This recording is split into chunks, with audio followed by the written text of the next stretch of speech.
It is a gorgeous day today. Absolutely gorgeous. 70s. Still some humidity, but it's a nice subtle summer humidity. You breathe in, doesn't impede your breathing at all. It's just a great summer day. Welcome to the SmokyVale. If you've never been here before, thanks for joining me. If you're a subscriber here, thanks for subscribing. If you're not, please subscribe. If you like the video, like the video. But today, we are continuing on our quest of cherry tobaccos.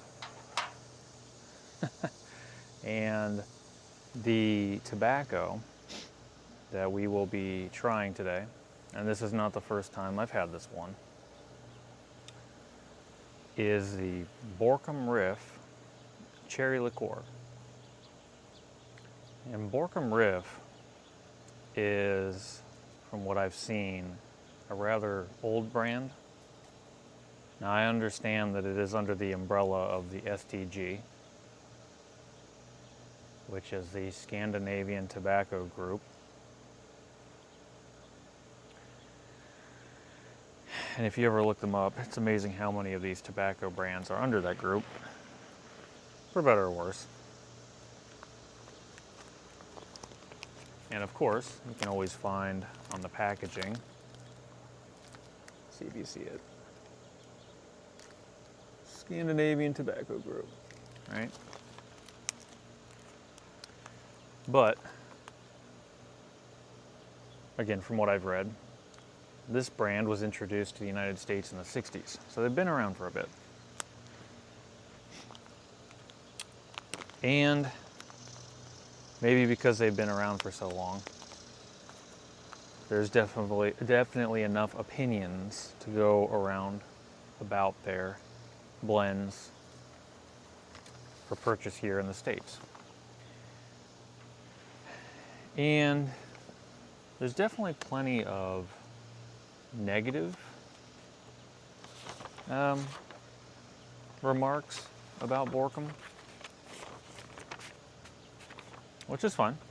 You know, there are plenty of blends that I have had which are just they're just okay. You know, I know I've commented on Super Value before. It's fine. But we're gonna give it a fair shake today. We're gonna go through it. I'm gonna put it against my weighted rating scale that I've been using, and we'll see how it shakes out. And as I mentioned, this one I have had before, so this is not a first time for me trying it. Something else I found interesting, I guess you could call it a fun fact. Borkum Riff apparently is a lighthouse off the Dutch coast in Heligoland Bight. So there you go. Borkum Riff is a lighthouse. Alright, that's kind of neat. A little bit of creativity there. Anyway, I got our 1.5 ounce here of the cherry liqueur. And as far as the bag note,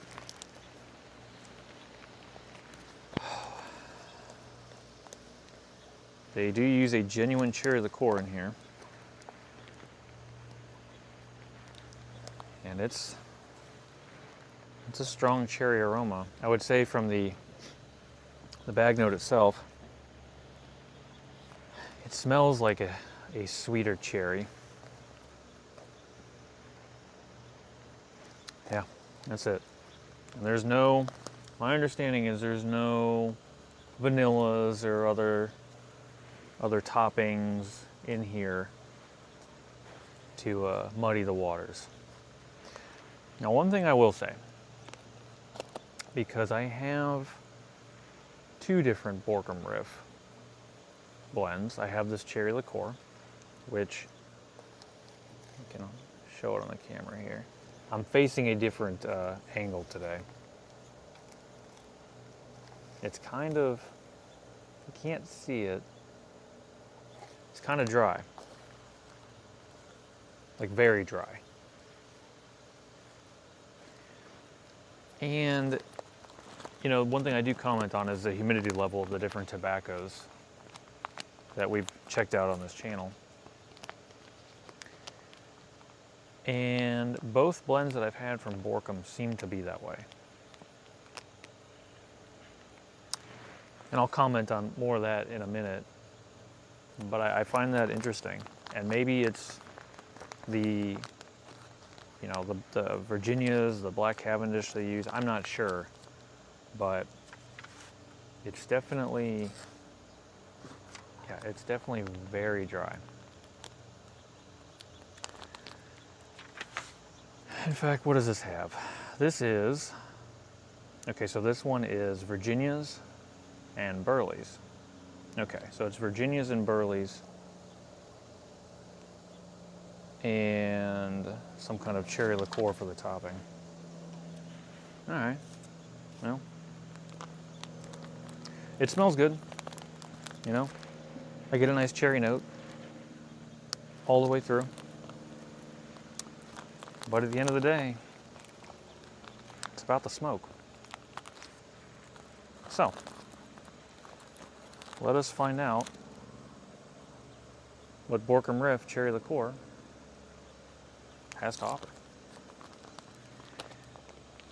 And before I did this video, I was looking over my reviews in this series of cherry reviews that I'm doing, just to see where things kind of ranked up so far with that heavenly Cornell and Deal.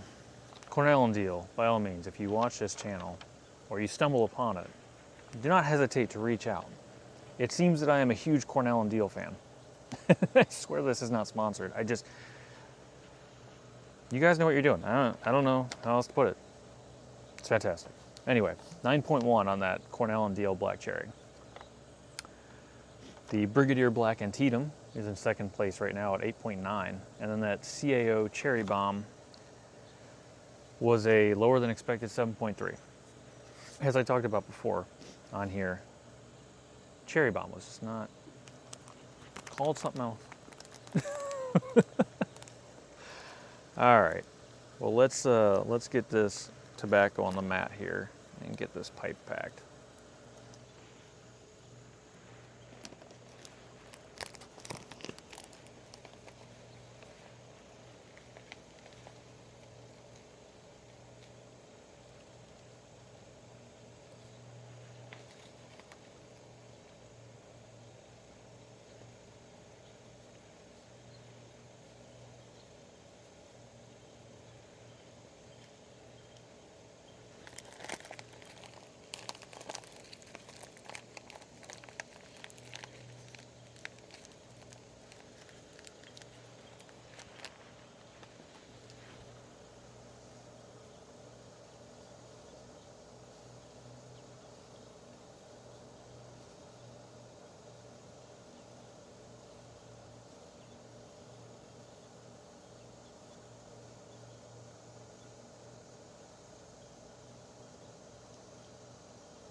Now there's a little bit of a breeze today, so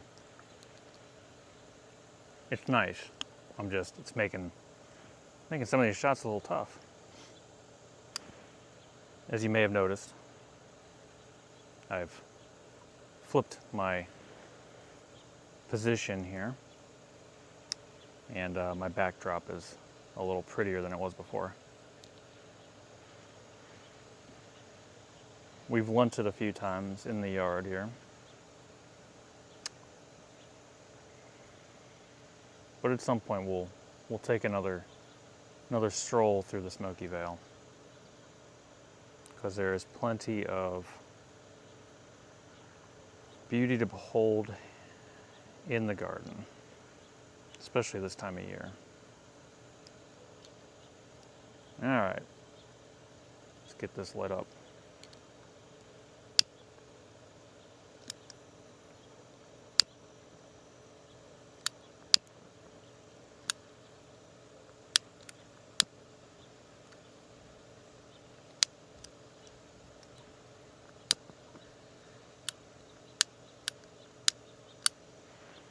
I just mentioned the breeze. Should have brought my pipe matches out. I do have matches, I just rarely ever use them.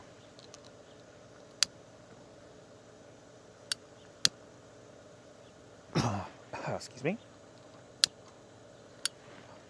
All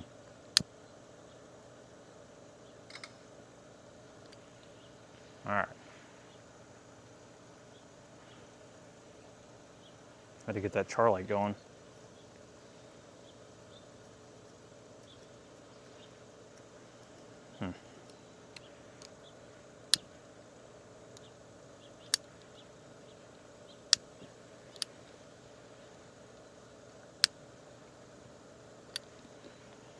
Okay. Okay. There we go.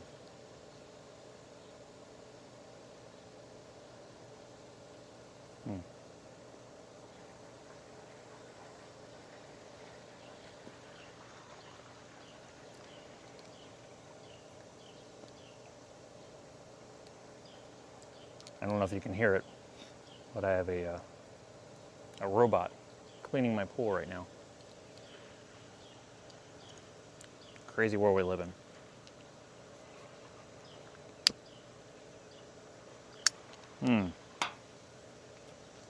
There we go.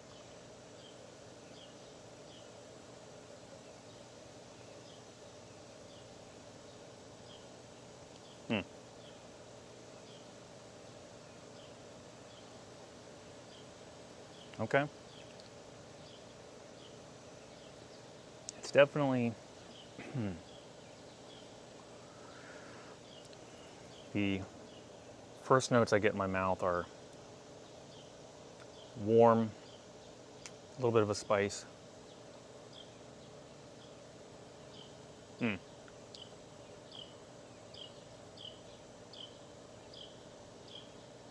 Now I'm starting to get the cherry. And it's the cherry note that I picked up in the pouch. It's exactly what I'm getting here.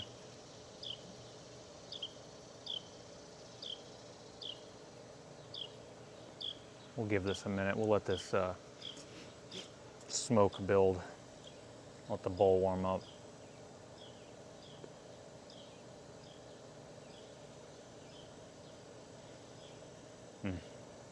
It's a gorgeous day for a smoke.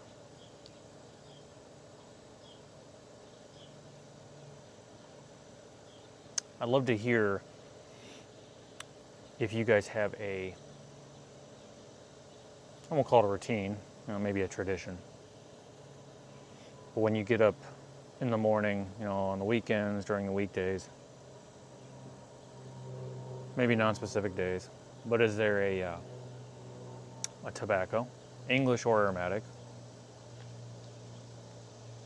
that you tend to smoke earlier in the day?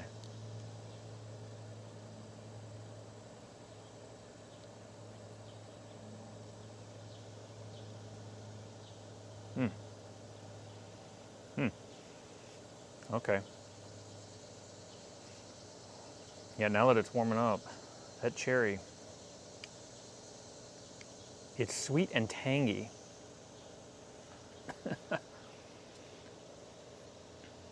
Yeah, it's got a little bit of a little zip to it, a little tang. You might also translate it to tartness. Would be a good word.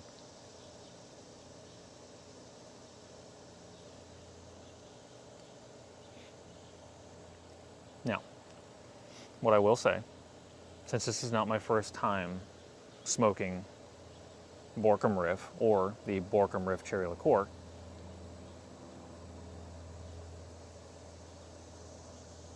I alluded to the dryness before, or mentioned it, thus alluding to when you smoke this, if you smoke it like I tend to smoke the tobaccos in these reviews, and you really try to warm your bowl up, increasing airflow into your bowl, Borkum Riff seems to be one that you may be more prone to get a tongue bite from. Now that said, out of the first time I ever smoked it, and the first Borkum Riff blend that I tried, tobacco I tried, was their whiskey bourbon. I actually ordered it by accident. Don't know how it got into my cart.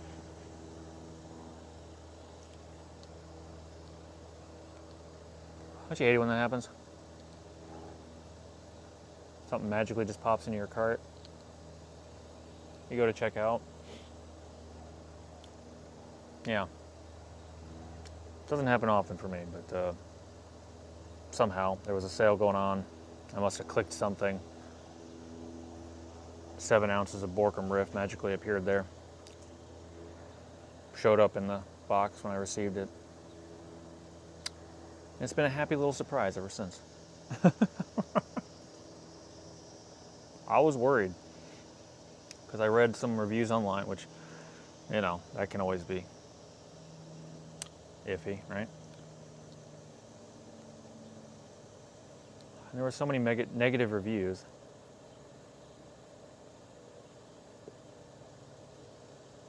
And a lot of it was around the tongue bite. And honestly, I just think that's a personal problem, because you're probably not smoking your tobacco right. You know, again, if you're going to sit there and you're just going to suck it down and just try to warm this thing up as fast as possible and burn through it, yeah, your tongue is not going to have a great time. Now me, by no way, shape, or form am I seasoned at this. I mean, you guys know that. Any of you have watched this channel. You know, I have no problem in being humble in how little I know about tobaccos and the different blends and brands and what have you. But I'm happily learning and lunting along the way. And so far I've been very pleased with what I've tried and discovered. And very few blends have I actually found to be less than enjoyable or just bad. And there is one blend, let me tell you.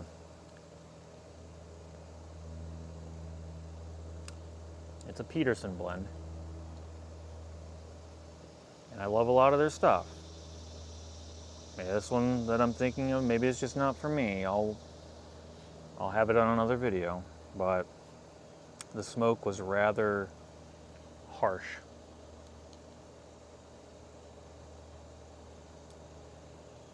I don't know if it was an aromatic.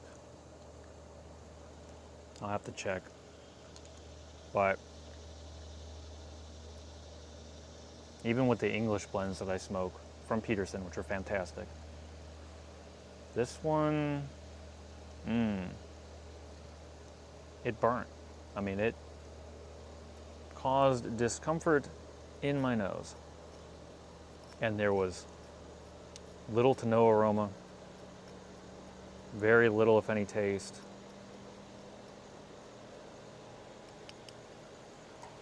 In fact, hey, you know what?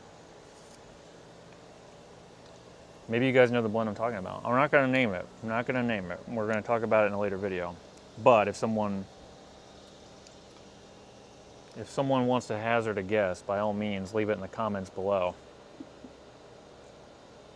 Have a little bit of fun. But anyway.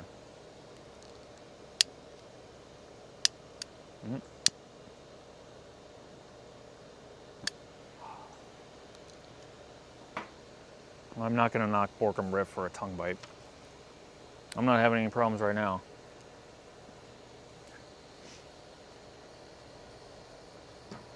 And I do appreciate you guys not knocking me for how I smoke these in these videos.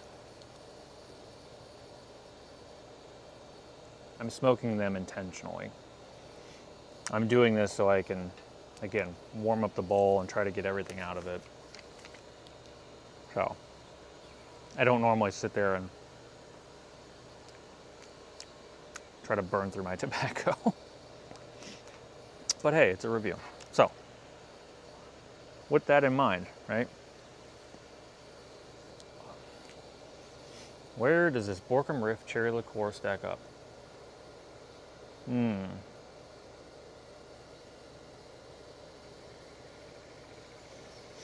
Well, I rather like the volume of smoke that's coming out of this. But again, it's drier. Borkum does run a little bit hotter. Although, I am smoking it that way. But I like the smoke. I'm happy with it. Now, as a reminder, the 3 categories to look at are smoke, flavor, and aroma. With flavor being ranked just a little bit higher in my weighted scale. So as far as the smoke, I don't get much from the retrohale. There is a tiny little bit of cherry liqueur, and then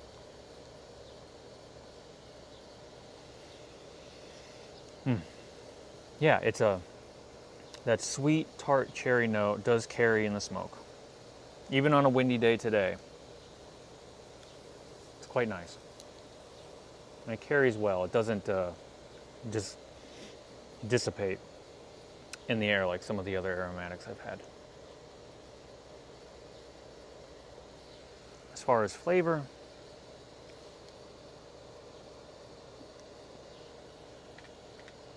it's really just kind of like a warm spice.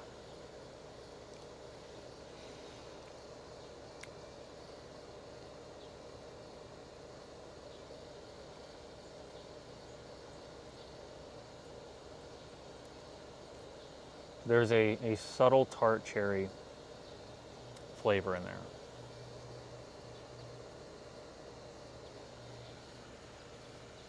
And as you guys know, I do like to pick on my aromatics for flavor, even though it's not why you smoke them.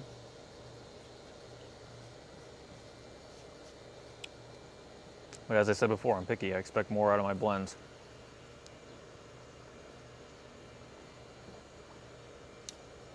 And the aroma, it's that tart cherry note, because it really is kind of sweet and tangy.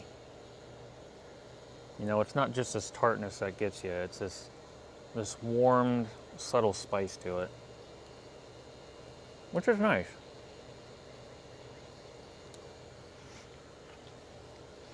I've smoked this a handful of times. I probably smoked the whiskey bourbon more from Borkum Riff. And I find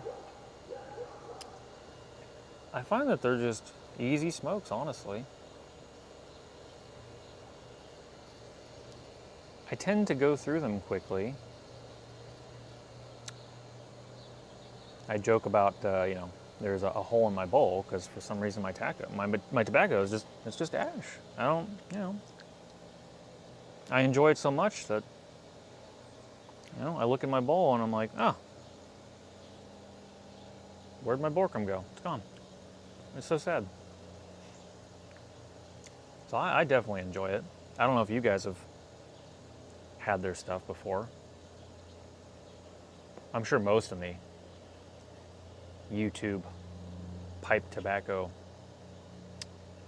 community have probably had this from Borkum.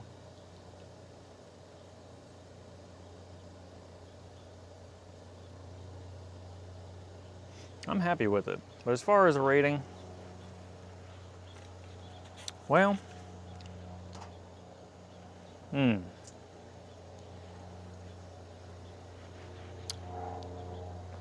Cherry liqueur it is. It is on point. Nothing to muddy the waters here. No vanilla, no complexity. It is a very simple smoke. It is not a cool smoke. Even when I smoke this in a more leisurely fashion, it is not a cool smoke. And outside of the first time I smoked it, I have not gotten a tongue bite from it since.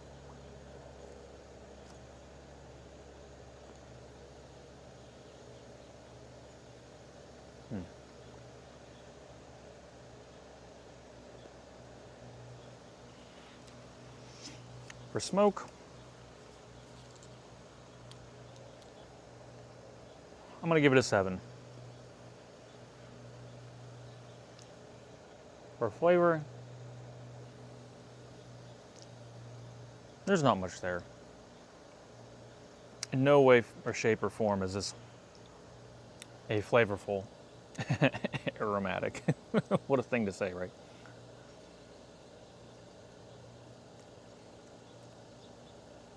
But it's nice. It's warm, spiced, and a subtle tart cherry note kind of envelops your palate as you smoke the bowl. And I enjoy it.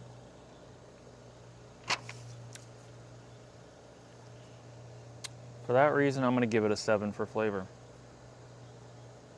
And for the overall aroma,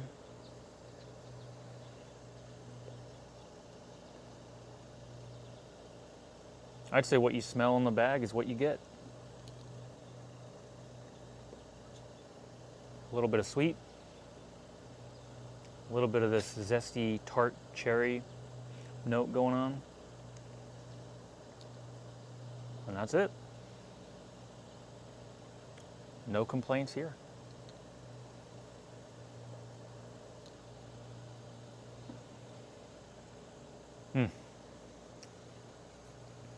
The aroma, I'm going to give it a 7.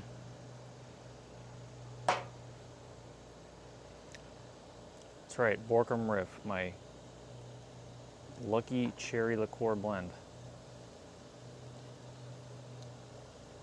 For me, this is just, it's an easy smoke. This is something that any time of day I could come out and enjoy it.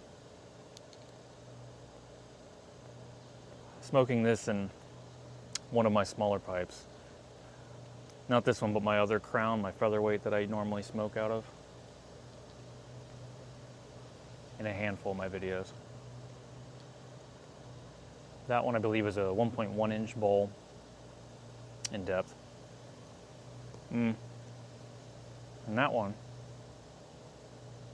smoking this tobacco, I usually get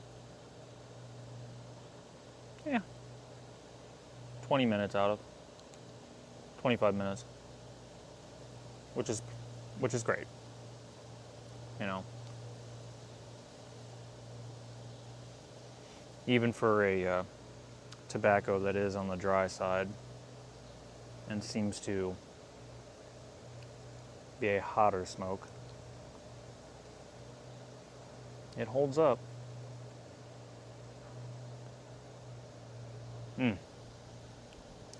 That cherry's starting to build, and that tartness of the cherry is really becoming stronger on my palate.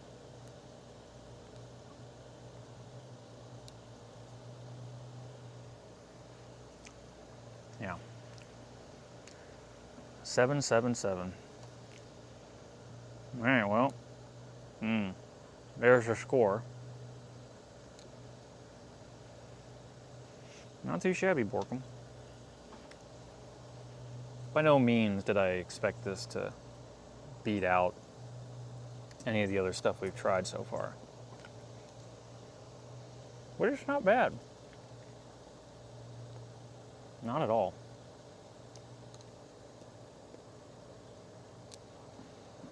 So with that in mind, Man, where does that leave us? We still have Casey Jones' Last Ride to review, the Lane Berry Cherry, the Peter Stokeby 3 Cherry, MacBaron Cherry Ambrosia, Cult Blood Red Moon, and the Super Value Cherry Cavendish. It'll be interesting to see how it stacks up against the Super Value. For as much as I knock them, and I'm pretty sure they have this on like all their blends, they promote how their tobacco is a cool smoke. And I will say, everything I've had from them has been a cool smoke.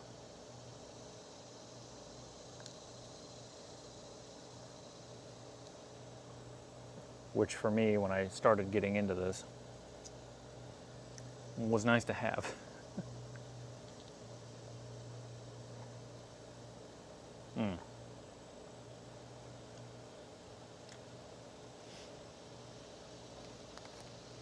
Very nice. Well, it's a gorgeous day in the valley. And in the Vale. Gorgeous day in the Vale. I am going to sit here, sip my cherry liqueur, and enjoy the wonderful weather we're having.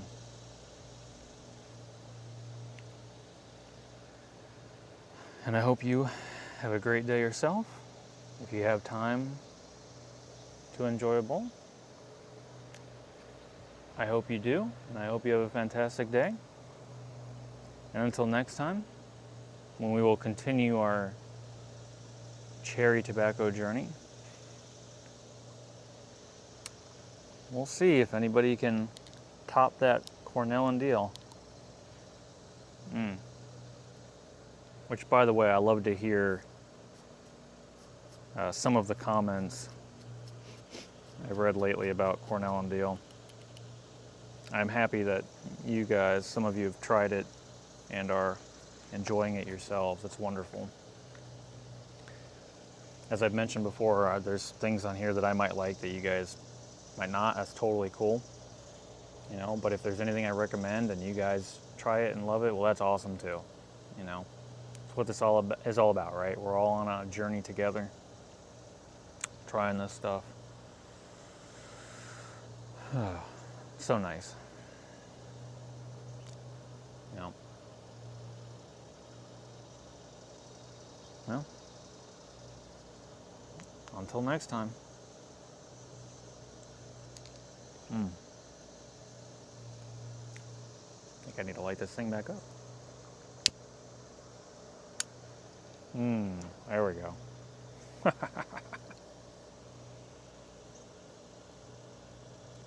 Cherry liqueur indeed.